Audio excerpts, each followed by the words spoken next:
Hi friends, అందరికీ నమస్కారం sir. వివిధ పోటీ పరీక్షలు రాయబోతున్న రాబోయే రోజుల్లో కాబోయే ఎస్ఐలకు, గ్రూప్ 2 ఆఫీసర్లకి, డిఎస్సిలో రేపు రాబోతున్న టీచర్లందరికీ మా ప్లాటో యాజమాన్యం తరపున అందరికీ నమస్కారం సార్. ముఖ్యంగా సార్ వచ్చేసి మా ప్లే స్టోర్కి వెళ్ళి ప్లాటో ఆన్లైన్ యాప్ను రిజిస్టర్ చేసుకోండి సార్. లింకు డిస్క్రిప్షన్లో ఉంది. మీ ఫ్రెండ్స్ అందరూ కూడా షేర్ చేయండి సార్. ఆల్ కాంపిటేటివ్ ఎగ్జామ్స్ క్లాసులు మొత్తం కూడా మీరు వినొచ్చు కొన్ని రోజుల వరకు. ఈ అవకాశాన్ని వినియోగించుకోండి సార్. అందులో ఎగ్జామ్స్ పేపర్స్ కూడా ఉన్నాయి సార్. ప్రాక్టీస్ చేయండి సార్. వచ్చేసి మరి ముఖ్యంగా వచ్చేసి సార్ టుడే ఒక 2020 సంవత్సరం నవంబర్ 19 నాడు న్యూ డెవలప్మెంట్ బ్యాంక్ సార్ భారత్లో గజియాబాద్, మీరట్, ఢిల్లీ ప్రాంతాల మధ్య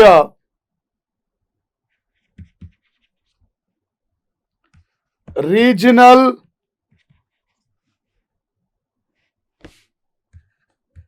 ర్యాపిడ్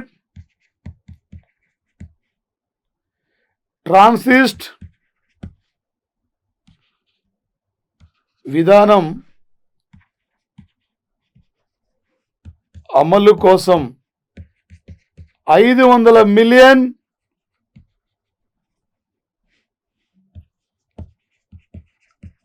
అమెరికన్ డాలర్ల ఆర్థిక సాయాన్ని ప్రకటించింది సార్.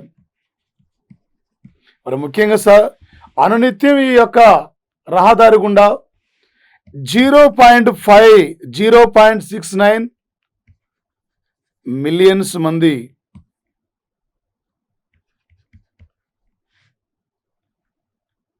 ప్రయాణిస్తుంటారు సార్. ఇందులో దాదాపు 69% వరకు వీళ్ళందరూ కూడా ప్రైవేట్ ఉద్యోగాల్లో పనిచేసే వాళ్ళు ఉంటారు. ప్రైవేట్ వెహికల్స్లో వెళ్ళిపోతుంటారు. విపరీతమైన ట్రాఫిక్ ఉంటుంది. వీటి మధ్య టైం ఇక్కడ 3 నుండి 4 గంటల మధ్య ఆ ప్రాంతాలకు చేరుకోవాలంటే సమయం పడుతుంది. అందుకనే ఆ ట్రాఫిక్ రద్దీకు తగ్గించడానికి, త్వరితగతిన ప్రయాణికులకు సేవలు అందించడానికి ఒక ర్యాపిడ్ రీజనల్ ట్రాన్స్ సిస్టమ్ రవాణా విధానాన్ని అమలు కోసం ఇలా న్యూ డెవలప్మెంట్ బ్యాంకు 500 మిలియన్ డాలర్ల ఆర్థిక సాయాన్ని ప్రకటించేశారు. మరి ముఖ్యంగా సార్ వచ్చేసి ఒక 2014 సంవత్సరం ఇక్కడ సార్ అంటే జూలై 15 నాడు 100 బిలియన్ డాలర్లతో 100 బిలియన్ డాలర్లతో ఒక న్యూ డెవలప్మెంట్ బ్యాంకును షాంఘై కేంద్రంగా స్థాపించారు సార్. షాంఘై కేంద్రంగా. మరి ముఖ్యంగా సార్ వచ్చేసి ఒక బ్రిక్స్ ప్రపంచంలో ప్రతిదీ కూడా విదేశాల మీద ఆధారపడకుండా మనమే ఒక బ్యాంకును ఏర్పాటు చేసుకుందాం, మనమే ఒక అభివృద్ధి పదంలో ఒకరికొకరు సహకరించుకుంటూ ముందుకు పోదాం అనే ఏజెండాతో 100 వచ్చేసి ఇక్కడ సార్ మరి బిలియన్ డాలర్తో ఈ బ్యాంక్ ఏర్పడింది. మరి ముఖ్యంగా సార్ ఈ బ్యాంక్ హెడ్ ఆఫీస్ షాంఘైలో ఉంది. 2014లో ఏర్పడింది. 2015 నుండి పనిచేస్తుంది ఈ బ్యాంకు. ఈ బ్యాంకు తొలి ఎండిగా కుందావరం కామత్ 2015లో బాధ్యతలు స్వీకరిస్తే 2020 మే 27 వరకు కుందావరం కామత్ ఈ బ్యాంకుకు ఎండిగా ఉన్నారు sir. Presently bank MD sir Brazil ఆర్థిక మంత్రి మార్కస్ ప్రాడో ట్రయోజ్. ఈ మార్కస్ ప్రాడో ట్రయోజ్ సార్ ఈయన ఈరోజు ఎండిగా కొనసాగుతున్నాడు సార్. రిపోర్టీ పరీక్షలు అడిగితే సార్ కరెంట్ ఎకనమీ పరంగా అడుగుతాడు సార్. వీటి కంపల్సరీ భారతదేశంలో గజియాబాదు, మీరటు, ఢిల్లీ ప్రాంతాల మధ్య ట్రాఫిక్ రద్దీ కోసం ర్యాపిడ్ రీజనల్ ట్రాన్స్ సిస్టమ్ విధానాన్ని అమలు కోసము ఏ బ్యాంకు ఆర్థిక సాయాన్ని ప్రకటించింది? లేదా ఈ మధ్యనే న్యూ డెవలప్మెంట్ బ్యాంకు భారతదేశానికి ఎన్ని $1 మిలియన్ ఆర్థిక సాయాన్ని ప్రకటించిందని చెప్పి ఈ లెవెల్లో అడిగే అవకాశం ఉంటుంది సార్. లేదా ఈ బ్యాంక్ యొక్క నూతన ఎండి పేరేమిటి? ఇలా అడిగే అవకాశం ఉంటుంది సార్. అదేవిధంగా సార్ వచ్చేసి గ్లోబల్ లంచం రిస్క్ ఇండెక్స్లో గ్లోబల్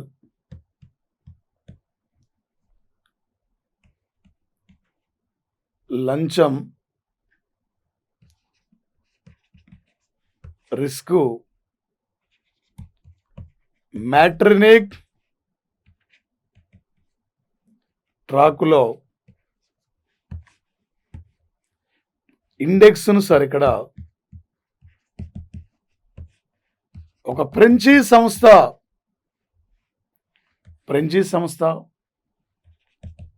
ప్రకటించింది సార్. 4 అంశాల ఆధారంగా సార్ పాలన, పారదర్శకత, తునికల కొలతలు, దాంతోపాటు సార్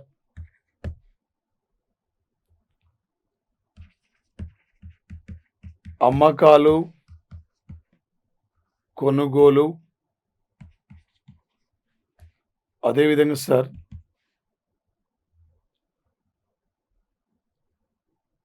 దీంతో పాటు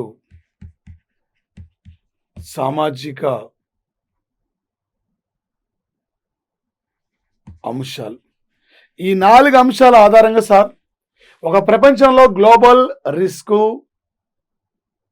లంచం జాబితాలో భారతదేశం 2020కి సార్ ఇలా 78వ స్థానంలో ఉంది.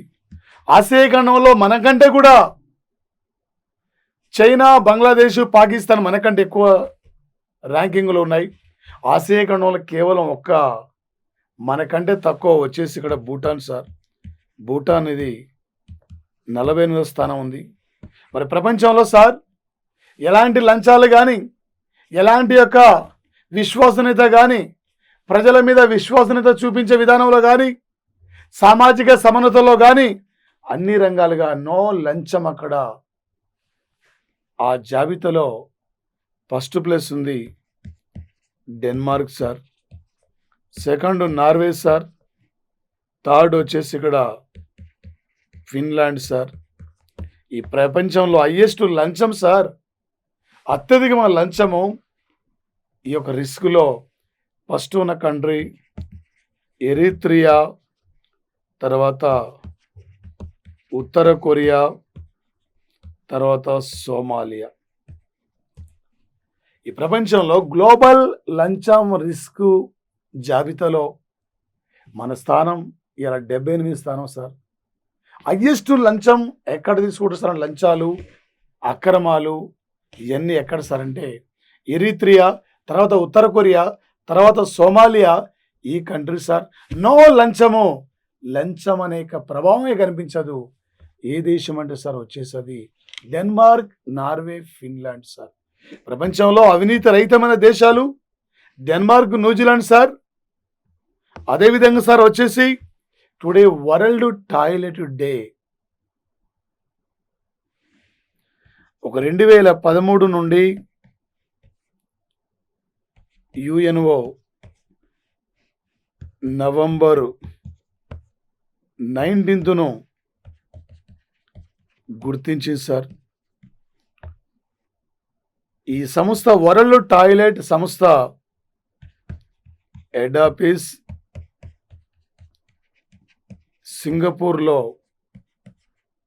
ఉంది సార్. వచ్చేసి 2030 నాటికి అందరికీ నీరు మరియు వచ్చేసి ఇక్కడ పారిశుద్ధం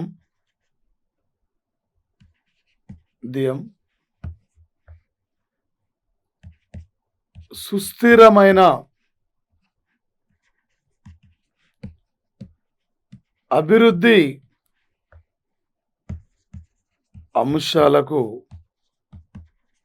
ప్రాధాన్యత ఇవ్వడం జరిగింది సార్. టుడే వచ్చేసి ఈరోజు థీమ్ ఏం సార్ అంటే రేపు 2030 నాటికి సుస్థిరమైన అభివృద్ధి, అందరికీ నీరు మరియు పారిశుద్ధ్యం. ఇంకా కూడా సార్ అక్కడ మిలియన్ల కొద్ది జనం కూడా పల్లెల్లో ఎలాంటి టాయిలెట్ సౌకర్యాలు లేవు. నగర ప్రాంతాల్లో, పట్టణ ప్రాంతాల్లో ఇలాంటి టాయిలెట్లు అని మౌలిక సదుపాయాలు లేవు. అందుకే పరిశుభ్రతంగా ఉండాలి. ఒక పారిశుద్ధ్యాన్ని కాపాడుకోవాలి. ఒక పారిశుద్ధమైన నగరాలుగా రూపొందించుకోవాలనే లక్ష్యంతో ఈ నవంబర్ 19ను ఎవ్రీ ఇయర్ అంతర్జాతీయ ఒక టాయిలెట్స్ డేగా ఫైండ్ అవుట్ చేయడం జరిగింది సార్. వచ్చేసి మనకు అడిగితే నవంబర్ గతంలో అడిగిన bit sir. Last year AP group 2లో ఇక్కడ నుంచి ఒక బిట్ వచ్చింది సార్. అంతర్జాతీయ టాయిలెట్ డే ఏ రోజున గుర్తించారని చెప్పి గతంలో అడిగిన బిట్ సార్. మనకు లేటెస్ట్ కరెంట్ అఫైర్స్ పరంగా అడిగితే ఈరోజు 2020 సంవత్సరం నవంబర్ 19 అంతర్జాతీయ టాయిలెట్ డే యొక్క థీమ్ ఏంది, ఇలా మనకు అడిగే అవకాశం ఉంటుంది సార్. పోటీ పరీక్షల్లో వచ్చేసారు మనకి ఇది. Okay sir. దాంతోపాటు వరల్డ్ వేదాంతం లేదా ఫిలాసఫీ డే 2005 నుండి యునెస్కో సంస్థ నవంబర్ 19ను అంతర్జాతీయ ఫిలాసఫీ డేగా గుర్తించింది సార్. వచ్చేసి మరి ముఖ్యంగా సార్ ప్రధానంగా మానవ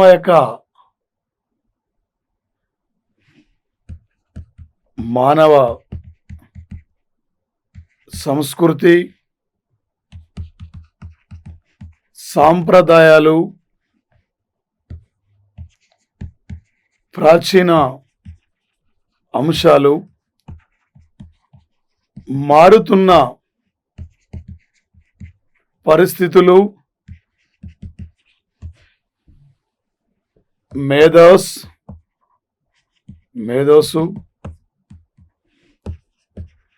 అంశాలపైన మానవ ప్రవర్తన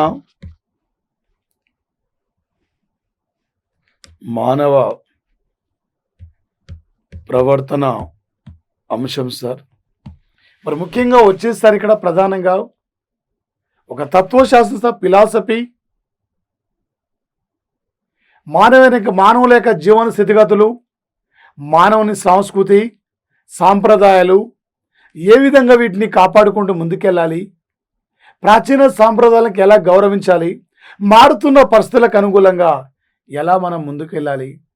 ఆనాడు యొక్క ప్రముఖ తత్వశాస్త్రాలైన, ఆనాటి యొక్క ఉద్దనమైన పండితులైన, గ్రీకు దేశానికి చెందిన ప్రముఖ తత్వశాస్త్రవేత్తలు సోక్రటీస్, ప్లేటో, అరిస్టాటిల్, అదేవిధంగా సార్ అలెగ్జాండర్, ఆనాటి ప్రముఖ గ్రీకు తత్వవేత్తలు సార్. వచ్చేసి ఆనాటి ఈ సోక్రటీస్ జన్మదినం సార్ అక్టోబర్ 5 అంతర్జాతీయ ఉపాధ్యాయ రోజు. జాతీయ ఉపాధ్యాయ రోజు అంటే సెప్టెంబర్ 5, ఒక అంతర్జాతీయ ఉపాధ్యాయ రోజు అంటే అక్టోబర్ 5 సార్. వీళ్ళందరినీ కూడా సోఫిస్టులు అని పిలిచేవారు. సోఫిస్టులు అంటే ఉద్దానమైన పండితులు సార్, ప్రముఖ తత్వవేత్తలు. మానవ శాస్త్రాలు, మానవ సాంప్రదాయాలు, మనం ఎక్కడి నుంచి వచ్చాం, మనం ఏ దశ నుంచి వచ్చాం, మనం ఏ దశలోకి వెళ్తున్నాం, ఆనాటికి ఈనాటికి మానవుని యొక్క జీవన స్థితిగతులు ఎలా ఉన్నాయి, ఆ అంశాలను అధ్యయనం చేసేదే తత్వశాస్త్రం సార్. ఇక్కడ 2005 నుండి మానవ సంస్కృతి, సాంప్రదాయాలకి, మానవుని యొక్క ప్రవర్తనకి ఆనాటి నుండి ఈనాటి యొక్క సాంస్కృతి సాంప్రదాయాల్ని గౌరవించుకుంటూ తత్వశాస్త్రాన్ని కూడా ఒక ముందుకు తీసుకెళ్ళాలి. తత్వశాస్త్రమే నేటి యొక్క సమాజాన్ని కూడా ఆదర్శమని కూడా యునెస్కో ఒక పిలుపునిస్తున్న యొక్క సంఘటన సార్. యునెస్కో సంస్థ హెడ్ ఆఫీస్ సార్ ఇది ప్యారిస్లో ఉంది. యునెస్కో సంస్థ presently director general Audrey Azoulay sir. UNESCO director general మాత్రం వచ్చేసి ఇక్కడ సార్. అదేవిధంగా సార్ వచ్చేసి ప్రపంచంలో ఒక 2020 సంవత్సరము నవంబర్ 19 నాటికి వరల్డ్లో సైబర్ దాడుల విమోచన జాబితాలో భారత్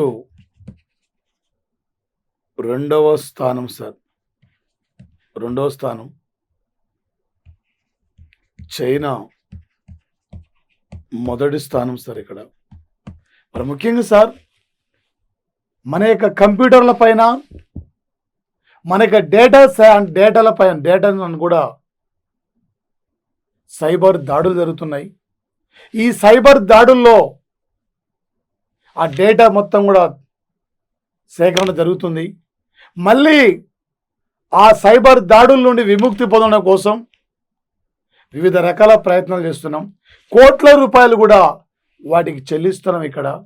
అందుకే భారతదేశం సైబర్ దాడుల నుండి తట్టుకోవడం కోసం ప్రపంచంలో భారతదేశం అత్యధికంగా సైబర్ దాడులకు గురవుతున్న దేశాల్లో భారత్ ఒకటి. సైబర్ దాడుల నుండి వచ్చేసి విమోచనలో మనం రెండవ స్థానం ఉన్నాం. ఆ దాడులు జరిగిన తర్వాత దానికి చెల్లి అంటే మన డేటా మొత్తం సేకరించకపోతున్నారు. దాన్ని తిరిగి మళ్ళీ పొందడం కోసం కోట్ల రూపాయల ఖర్చు కూడా చేస్తున్నాం.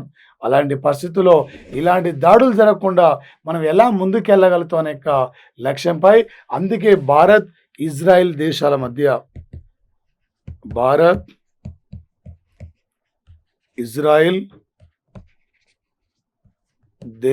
మధ్య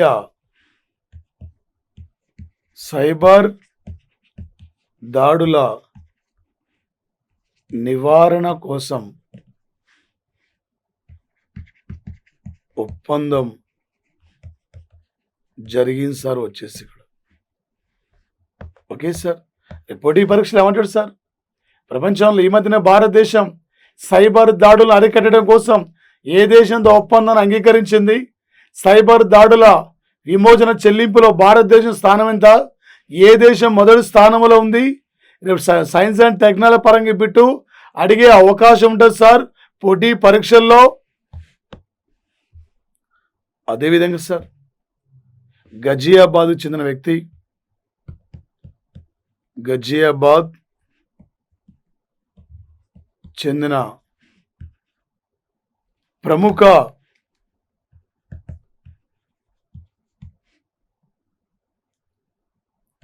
బీజేపీ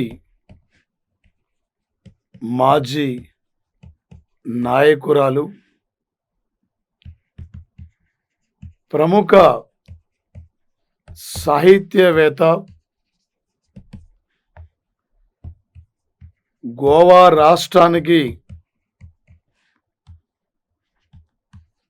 తొలి మహిళ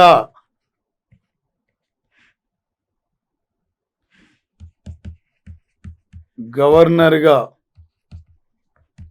పనిచేసిన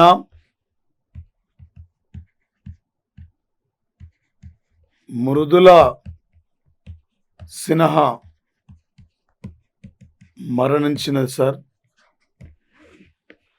వివిధ సామాజిక కార్యక్రమాలు కూడా నిర్వహించిన యొక్క మృదుల సిన్హా సార్ గతంలో బీజేపీ యొక్క మహిళా మోర్చా నాయకురాలిగా, బీజేపీలో వివిధ కీలకమైన అంటే మహిళా విభాగంలో వివిధమైన అంటే కీలకమైన పదవులు కూడా నిర్వహించిన వ్యక్తి సార్. గజియాబాద్ చెందినది. గోవా రాష్ట్రానికి తొలి మహిళ గవర్నర్గా పనిచేశారు. గోవా రాష్ట్రానికి గవర్నర్గా పనిచేస్తున్న సందర్భంలో పశువుల కోసం ప్రత్యేక షెడ్లని తన సొంతంగా స్వయంగా డబ్బులిచ్చి పశువుల కోసం ప్రత్యేక షెడ్లు కూడా నిర్మించిన యొక్క గవర్నర్ సార్ ఈమె. ప్రముఖ సాహిత్యవేత్త, ప్రముఖ సాహిత్య ప్రియురాలు, గోవా రాష్ట్రానికి తొలి మహిళా గవర్నర్. ఈరోజు 2020 నవంబర్ 19 నాడు మరణించారు సార్. ఈమె తర్వాత గోవాకు గవర్నర్గా పనిచేసిన వ్యక్తి ఎవరు సార్ అంటే ఆ పర్సన్ ఇక్కడ సత్యపాల్ మాలిక్. ఆయన తర్వాత ప్రజెంట్లీ గోవా రాష్ట్రానికి ఇన్ఛార్జి గవర్నర్గా పనిచేస్తున్న వ్యక్తి భగత్ సింగ్ కోశ్యారి. ఈ భగత్ సింగ్ కోశ్యారి సార్ ఈయన వచ్చేసి ఇక్కడ మహారాష్ట్రానికి full time governor sir. Goa అంటున్నాం, ఈ దేశంలో సముద్ర తీరరేఖ పొడవులో చివరి ప్లేస్ ఉంది. ఈ దేశంలో జాతీయ సముద్ర పరిశోధన కేంద్రం కూడా ఇక్కడే ఉంది. రేపు 2021లో అంతర్జాతీయ సినీ వేడుకలు కూడా గోవాలో జరగబోతున్న సంఘటన సార్. ప్రమోద్ కుమార్ సావంత్ టుడే గోవా యొక్క సీఎం సార్ వచ్చేసి తను. ఓకే, రేపు పోటీ పరీక్షలు సార్. రేపు కరెంటు పాలిటీ పరంగా అడిగితే ఏ టైపులో మనకి ఎగ్జామ్లో అడుగుతాడు సార్ అంటే పోటీ పరీక్షల్లో వచ్చేసారి ఇక్కడ ఈ మధ్యనే మరణించిన యొక్క మృదులా సిన్హా ఏ రాష్ట్రానికి తొలి మహిళ గవర్నర్గా పనిచేసింది? రాజస్థాన్కు తొలి మహిళ గవర్నర్ అంటే వచ్చే ప్రతిభా పాటిల్ సార్. ఆమె గవర్నర్గా పనిచేసిన తర్వాతనే రాష్ట్రపతిగా పనిచేసింది. ఈ దేశంలో తొలి మహిళ గవర్నర్ అంటే సరోజిని నాయుడు, ఉత్తరప్రదేశ్ రాష్ట్రానికి ఆమె పనిచేసిన యొక్క సంఘటన సార్. ముఖ్యంగా సార్ 2020 సంవత్సరం నవంబర్ 19 సార్ ఇక్కడ 19 నాటికి ఇందిరాగాంధీ జన్మించి 103 సంవత్సరాలు పూర్తి అయిన సార్. ఇందిరాగాంధీ జన్మించి తొలి మహిళా ప్రధాని సార్. తొలి మహిళా ప్రధానిగా 5829 రోజుల పాటు ప్రధానిగా సార్. 16 సార్లు ఎర్రకోట పైన జాతీయ జెండాను ఆవిష్కరించిన సార్. ఈమె హత్యపై 1984 అక్టోబర్ 31 నాడు ఇందిరాగాంధీ హత్యపై విచారించిన కమిషన్ నటరాజ్ తక్కర్. ఈమె హత్య అనంతరం సిక్కుల ఊచకోత సంఘటనపై సార్ నానావతి కమిషన్ సార్ విచారించింది. ఒక తండ్రి మరణం తర్వాత భారతదేశ రాజకీయాల్లో క్రియాశీలకమైన పాత్ర పోషించిన వ్యక్తి, భారతరత్న అవార్డు అందుకున్న తొలి మహిళ సార్. మరి ముఖ్యంగా సార్ ఈమె యొక్క ఆత్మకథ మై ట్రూత్ అనే యొక్క నవల రాసింది సార్. ఈరోజు ఇందిరాగాంధీ యొక్క జన్మదినం సార్. ఈమె సమాధి పేరే శక్తిస్థల్ సార్. ఆమె కింద ఉన్న గన్మెన్లో ఇందిరాగాంధీని హత్య చేయడం జరిగింది సార్. అదేవిధంగా sir CDS chief of defence staff అధికారిగా ఈ దేశానికి తొలి అధికారి సార్ బిపిన్ రావత్ సార్ వచ్చేసి 2020 సంవత్సరము జనవరి 1 నాడు బాధ్యతలు స్వీకరించారు సార్. మరి ముఖ్యంగా సార్ ఈరోజు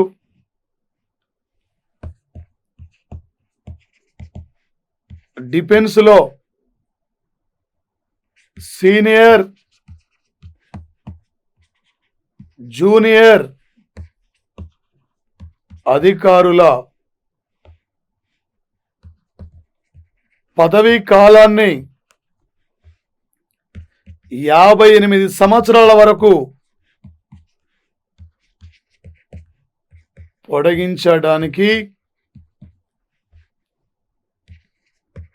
ఆమోదించారు సార్. వచ్చేసి రేపు ఏ రంగంలో అడగొచ్చు సార్. ఇక్కడ ఇండియా తొలి చీఫ్ సిడిఎస్ శాఖ అధికారి పేరేంటి కూడా అడగొచ్చు సార్. అదేవిధంగా సార్ ప్రధానంగా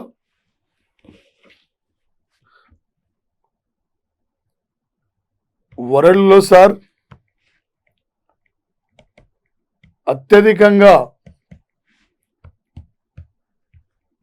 ఉద్యోగ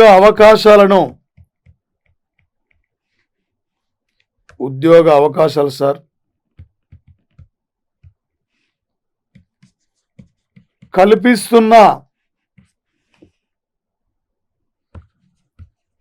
విశ్వవిద్యాలయాల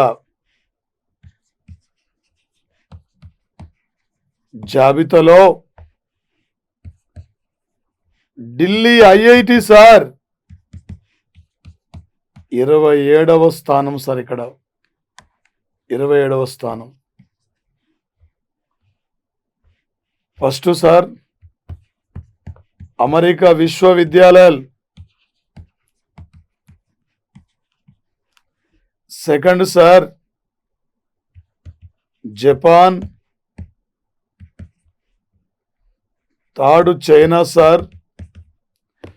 ఈ ప్రపంచంలో సార్ వచ్చేసి ఇక్కడ అంటే విద్యార్థులకి అత్యధికంగా ప్లేస్మెంట్ కల్పిస్తున్న ప్రపంచంలో టాప్ 50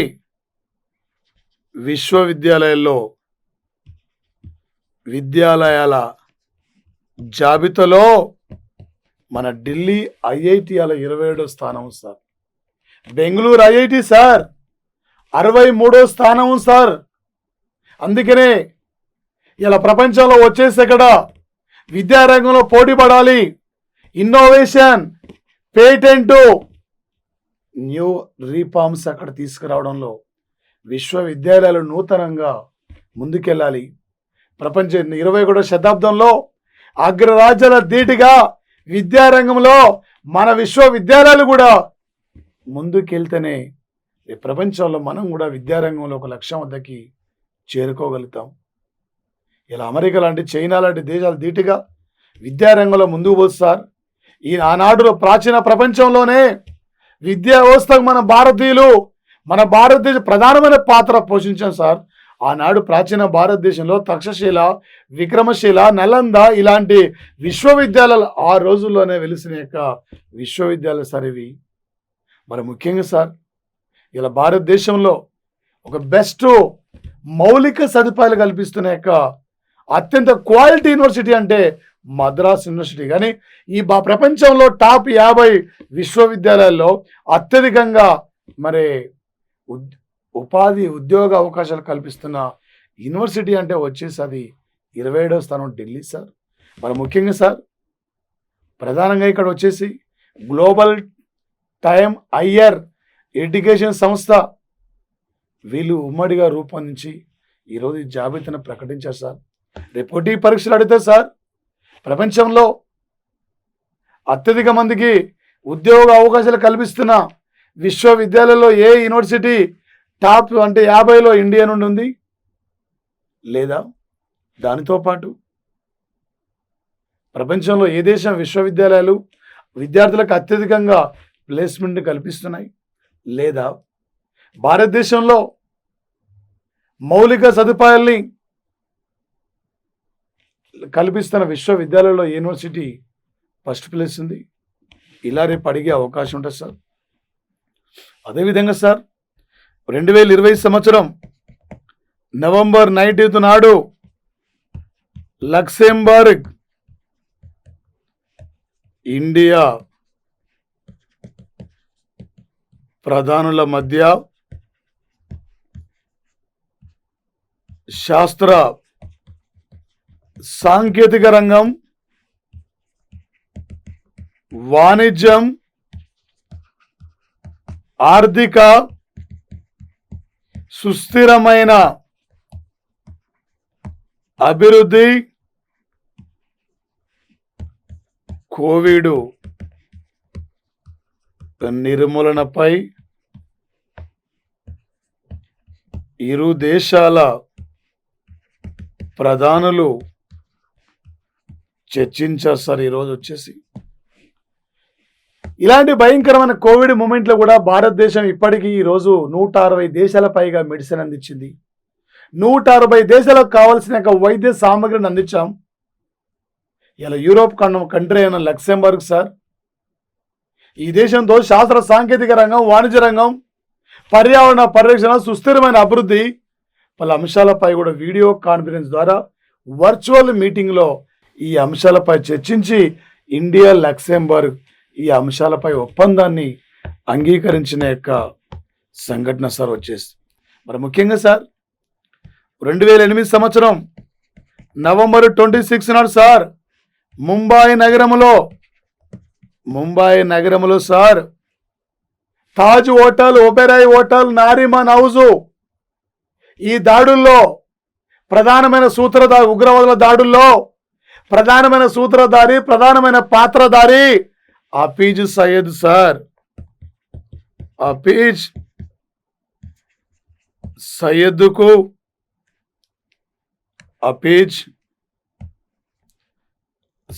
సార్ ఈరోజు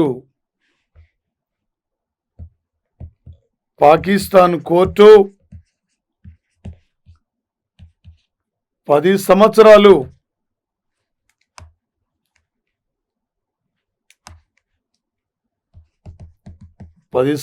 ఇక్కడ జైలు శిక్ష విధించింది సార్ ఇతనికి. అదేవిధంగా సార్ జామాత్ ఉద్ దావా ఉగ్రవాద సంస్థ వ్యవస్థాపకుడు, యుఎన్ఓ అంతర్జాతీయ ఉగ్రవాదిగా పేరుగాంచి సార్. ఎప్పుడైతే sir Asian Pacific financial task force సంస్థ మీరు ఉగ్రవాదాన్ని పెంచి పోషిస్తున్నారు, మిమ్మల్ని గ్రే లిస్ట్లో పెడతామని చెప్పి గ్రే లిస్ట్లో పెట్టారు. ఇలా పాకిస్తాన్లో 1000కు పైగా ఉగ్రవాద సంస్థల్ని ఆ ప్రభుత్వమే ప్రోత్సహిస్తుంది. అందులో వచ్చేసరి జైషే మహమ్మద్ ఉగ్రవాద సంస్థ వ్యవస్థాపకుడు మసూద్ అజార్ను, పాకిస్తాన్ తాలిబాన్ ఉగ్రవాద సంస్థ వ్యవస్థాపకుడు ఓన్లీ పాకిస్తాన్ నూర్ మాలిక్, ఈ యొక్క హఫీజ్ సయ్యద్లను ఐక్యరాజ్య సమితి అంతర్జాతీయ ఉగ్రవాదులుగా పరిగణించి సార్. గతంలో 10 మంది పాకిస్తాన్ ఉగ్రవాదులు భారత్లో దాడులకు ఈయనే సూత్రధారి సార్. ఇలా పాకిస్తాన్లో కొన్ని సంస్థలపై కూడా దాడులు పాల్పడ్డాడు. వచ్చేసి అక్కడ బ్యాంకులో కూడా డబ్బులు కూడా ఎగ్గొట్టాడు సార్, రుణాలు తీసుకొని. పాకిస్తాన్ కోర్టులు ఇట్నే తీర్పిస్తున్నాయి, ఏదో మనకు తెలిసినట్టు తీర్పిస్తున్నాయి, మళ్ళీ వెంటనే జైలు నుండి కూడా బయటకు వదిలిపెట్టిపోతున్న సంఘటన సార్. జైలు నుండి కూడా బయటకు వస్తున్న సంఘటన సార్. రేపు పోటీ పరీక్షలు ఏమంటారు సార్, ఈ మధ్యనే పాకిస్తాన్ కోర్టు పాకిస్తాన్లో ఏ ఉగ్రవాదికి 10 ఏళ్ళు జైలు శిక్ష విధించారు. ఈ మధ్యన వార్తలకు వస్తున్న హఫీజ్ సయ్యద్ ఏ ఉగ్రవాద సంస్థ వ్యవస్థాపకుడు, పాకిస్తాన్ నుండి ఐక్యరాజ్య సమితి ఎంతోమంది ఉగ్రవాదులకి అంతర్జాతీయ ఉగ్రవాదులుగా గుర్తించింది. లేదా ముంబై ఉగ్రవాద దాడుల్లో ప్రధానమైన సూత్రధారి ఎవరు, ఈ టైపులో పోటీ పరీక్షలు అడుగుతాడు సార్. అదేవిధంగా సార్ వచ్చేసి ప్రధానంగా సార్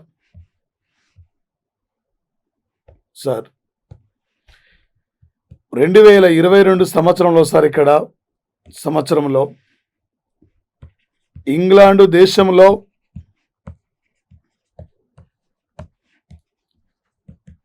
బర్మింగ్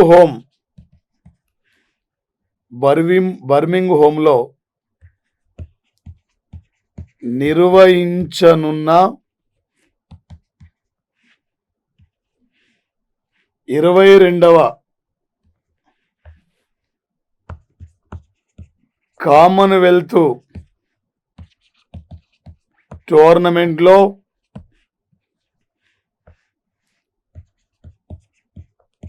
మహిళల క్రికెట్ను ప్రవేశపెట్టనున్నారు సార్. మొత్తం 8 జట్లు సార్ పాల్గొంటాయి. కామన్వెల్త్ సార్ ఇది 1930లో మొట్టమొదటిసారిగా కెనడాలో హమిల్టన్ పట్టణం సార్, ఇక్కడ హమిల్టన్ పట్టణంలో ప్రారంభించారు. వీటికి మరొక పేరే బ్రిటిష్ ఎంపైర్ గేమ్స్ అంటాం. రవి ఆస్తమించిన బ్రిటిష్ సామ్రాజ్యం భారత్తో పాటు ప్రపంచంలో అనేక దేశాలకు వలస వ్యాపారం కోసం వెళ్ళి అక్కడ రాజకీయ అధికారం చలాయిస్తున్నప్పుడు మా ప్రాంతాల మేమే పరిపాలించుకుంటాం, మాకు స్వయం పరిపాలన కావాలని చెప్పి ఒక బ్రిటన్కి వ్యతిరేకంగా బ్రిటన్ నుండి వలస విముక్తి కోసం ఏర్పడింది కామన్వెల్త్ ఆర్గనైజేషన్ సార్ 1930లో. మరి వచ్చే గతంలో కామన్వెల్త్ క్రీడలు వేరు, కామన్వెల్త్ దేశాలు సమాజంలోకి వచ్చే వేరు సార్. సుమారు 71 దేశాలు పాల్గొంటాయి సార్. 19 క్రీడాంశాలు ఉన్నాయి సార్. ఇప్పటివరకు 21 సార్లు నిర్వహించారు సార్. ఇండియాలో ఒక్కసారి మాత్రమే 2010లో నిర్వహించారు సార్. అత్యధిక సార్లు కామన్వెల్త్ క్రీడలను నిర్వహించిన కంట్రీ అంటే ఆస్ట్రేలియా 5 సార్లు నిర్వహించింది సార్. ఇండియా ఒక్కసారి మాత్రమే సార్. ఏ ఇయర్లో కామన్వెల్త్ జరిగింది? 1930లో. ఇదే ఇయర్లో రౌండ్ టేబుల్ సమావేశాలు, ఇదే ఇయర్లో వరల్డ్ కప్ ఫుట్బాల్ స్టార్ట్ అయింది, ఇదే ఇయర్లో సివి రామన్కు భౌతిక రంగం నోబెల్ బహుమతి భౌతిక రంగంలో. ఇదే ఇయర్లో సార్ 1930లో గాంధీజీ దండి ఉప్పు సత్యాగ్రహ ఉద్యమం. ఇదే ఇయర్లో సార్ ఇక్కడ కామన్వెల్త్ క్రీడలు. ఓకే, కామన్వెల్త్ క్రీడల్లో ఏ క్రీడాంశాన్ని ప్రవేశపెట్టబోతున్నారు? క్రికెట్, మహిళల క్రికెట్ క్రీడాంశాన్ని సార్. ఈ బిడ్డ చాలా ఇంపార్టెంట్ సార్. రేపు పోటీ పరీక్షల్లో వచ్చేసి ఏ ఇయర్లో స్టార్ట్ అయింది సార్? 1930. 0 పక్కన పెడుతున్నా. ఏముంది సార్? 193. యుఎన్ఓలో ఎన్ని కంట్రీస్ ఉన్నాయి? 193. ఇక్కడే ఉంది 30. నాటోలో ఎన్ని ఉన్నాయి? 30 సభ్య దేశాలు నాటోలో సార్. ఏ టైపులో బిట్టాడని మీరు క్యాచ్ చేయాలి సార్. మా యొక్క ప్లాటో ఆన్లైన్ యాప్ను మీరు ప్లే స్టోర్కి వెళ్ళి డౌన్లోడ్ చేసుకోండి, సబ్స్క్రైబ్ చేసుకోండి. మీ ఫ్రెండ్స్ అందరూ కూడా చేరవేయండి, క్లాసెస్ వినండి. చాలామంది మీ ఫ్రెండ్స్కి ఇంకా మీ త్వరితగతిన చేరవేయండి. చాలా రకాల త్వరలో గ్రాండ్ టెస్టులు కూడా ప్రజెంట్లీ మేము పేపర్ ప్రిపేర్ చేస్తున్నాం. కరెంట్ అఫైర్స్కి వచ్చాయి. ఎందుకంటే జనవరిలోనే ఏపీలో నోటిఫికేషన్ అని చెప్పి ఎవ్రీడే పేపర్లో వస్తుంది. కాబట్టి వచ్చేసి జనవరిలో నోటిఫికేషన్ వస్తే ఫిబ్రవరిలో ప్రిలిమినరీ ఉంటే మనకు వచ్చేసి ఏప్రిల్ మే వరకు అన్నీ కంప్లీట్ అయిపోతుంది సార్. ఏపీలో 6500 ఉద్యోగాల కానిస్టేబుల్కి మొత్తం టోటల్గా అయిపోతుంది సార్. మరి వచ్చేసి ఇక్కడ ఇయర్ క్యాలెండర్ కూడా పబ్లిక్ సర్వీస్ కమిషన్ యొక్క క్యాలెండర్ కూడా ఇవ్వబోతున్న సంఘటన సార్. చాలా జాగ్రత్త చదవాలి సార్. ఈసారి ఒక విజేతగా తిరిగి వెళ్ళాలి సార్. ఇప్పటికని ఈ రోజు రాత్రి నువ్వు ఆలోచించారు, ఈసారి నేను ఒక విజేతగా ఉండాలి, ఈసారి నేను ఒక విజేతగా తిరిగి వెళ్ళిపోవాలి, ఈసారి నేను జాబ్ తీసుకొని ఉండాలని చెప్పి ఇన్ని టైం వేస్ట్ చేయకండి సార్. ఈ టైంకి రాదు సార్. ఇక జనవరి నవంబర్ అయిపోయింది సార్. మన చేతిలో కేవలం జనవరి డిసెంబర్ 2 నెలలు మాత్రం ఉన్నాయి సార్. నోటిఫికేషన్ వచ్చిందంటే 25 రోజుల్లో 30 రోజుల్లో ఎగ్జామ్ అయిపోతుంది సార్. కాబట్టి సార్ గ్రూప్ 1 గ్రూప్ 2 లెవెల్లో ప్రిపేర్ అయ్యే వాళ్ళందరూ కూడా మరి పోటీకి రాబోతున్నారు సార్. నువ్వు ఒక విజేతగా ఉండాలి సార్. ఎవడు ప్రిపేర్ అనేది సంబంధం లేదు. రేపటి ఆఫీసర్ నువ్వే, రేపటి విజేత నువ్వే sir. Thank you guys, thank you friends, thank you.